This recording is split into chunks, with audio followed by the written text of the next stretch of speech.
Get ready for the Smackdown. Get ready for the Smackdown. How you gonna react when you're put in the back now? 'Cause there's no turning back when you're facing the Smackdown.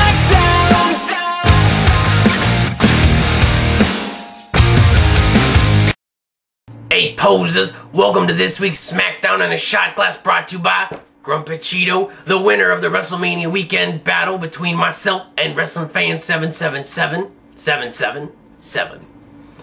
First off, I'd like to start by saying thank you to all of our new subscribers this week. What I'm going to start doing is I'm going to start listing off our new subscribers. First off, I'd like to thank everybody who subscribed beforehand. Y'all are awesome, especially the old school ones.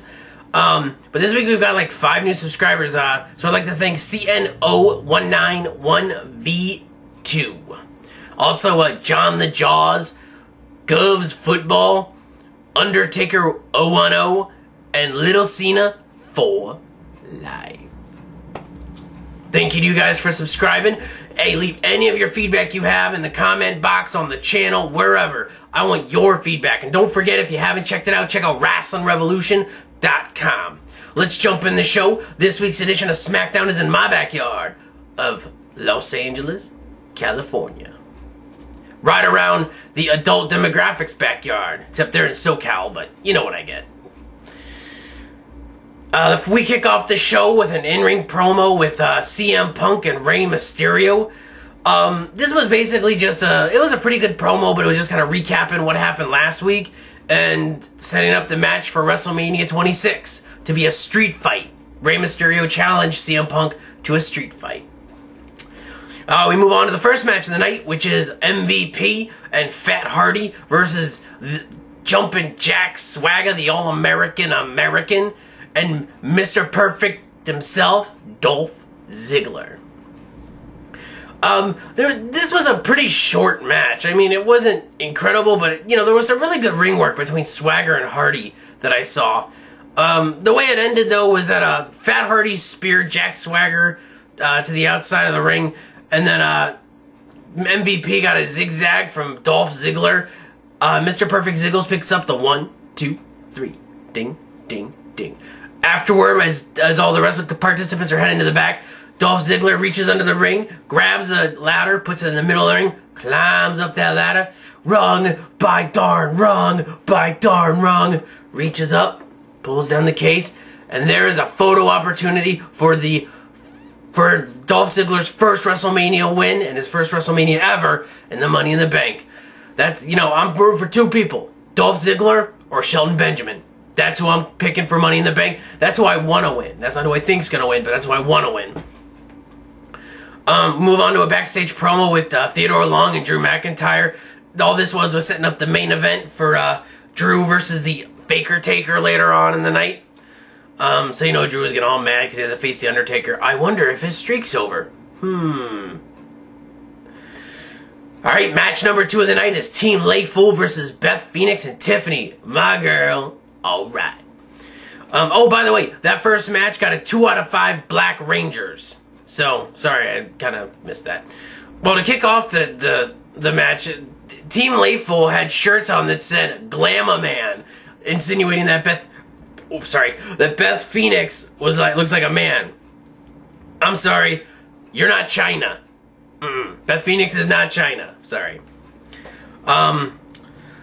Not really much to call in this match. It was a really good match, really well-worked match. I would say for a women's match, this was actually really good. Matt Striker compared Tiffany to Ellen DeGeneres. No, Matt Striker, do not go there. Tiffany is not, I mean, yeah, they graduated from the same college, but Tiffany is far hotter, far better, and far less gay. Sorry. She's marrying Drew McIntyre, for crying out loud. Alright, anyway, basically what happens is, you know, Beth Phoenix reverses the Angel's Wings, or whatever, by Michelle McCool, and Beth Phoenix hits a glam slam in the 3 on Michelle McCool. Vicky Guerrero comes out afterward, and she tells Beth that she has a match next week on Smackdown against her. Vicky Guerrero. It's going to be Vicky versus Beth Phoenix next week. Okay, I can live with that. This match gets probably about 4 out of 5 Pink Rangers. It was actually a really good match. Tiffany had some great in-ring work. Beth, Team Late Fool. I am actually quite impressed with this match. This match over-delivered in my book. Next, we go to an in-ring promo, The Cutting Edge, with Chris Jericho. So, you know, Edge comes out and introduces himself and yada yada whatever. Jericho comes out with Wade Barrett, and Edge says that it looks like they're heading to the prom.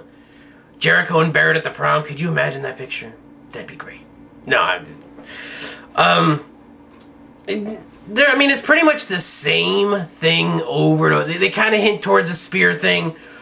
Jericho goes into saying that he's going to re-injure Edge's Achilles tendon because he came back too early, which I think is also true, that Edge came back way too early.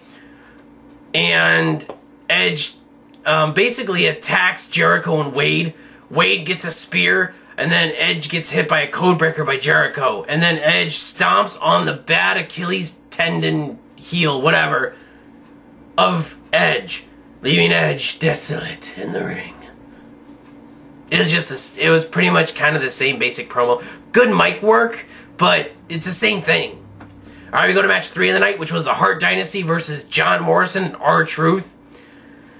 This was an okay match. It was freakishly short, and the Hart Dynasty got jobbed again. I'm really sick of them jobbing the Hart Dynasty. R-Truth hit a lie detector at the end on Tyson Kidd to get the win. But really, I mean, the Hart Dynasty kind of got squashed in this, and I'm not really happy about that. The Hart Dynasty is a good tag team. They can't be squashing it. I give it 1 out of 5 Yellow Rangers. It's inexcusable. Go to match 4 of the night, which is probably the match of the night in my book. Rey Mysterio versus Luke Gallows. And yes, this is another return match between these two, but it was actually a good match. Luke Gallows keeps impressing me. I like the fact that when, Luke Gallows came out, he had his own theme music. That means that CM Punk is a kind and merciful savior. He lets Luke Gallows be his own person in this straight edge society.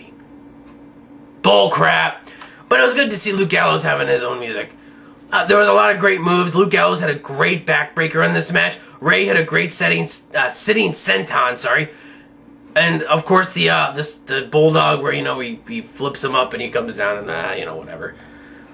In the end, what it was Rey Mysterio hit the 619 on Luke Gallows. He went to do some kind of springboard, either leg drop or splash or whatever. Serena gets up, knocks him off the rope as he's springboarding, and then Luke Gallows rolls him up. 1, 2, 3.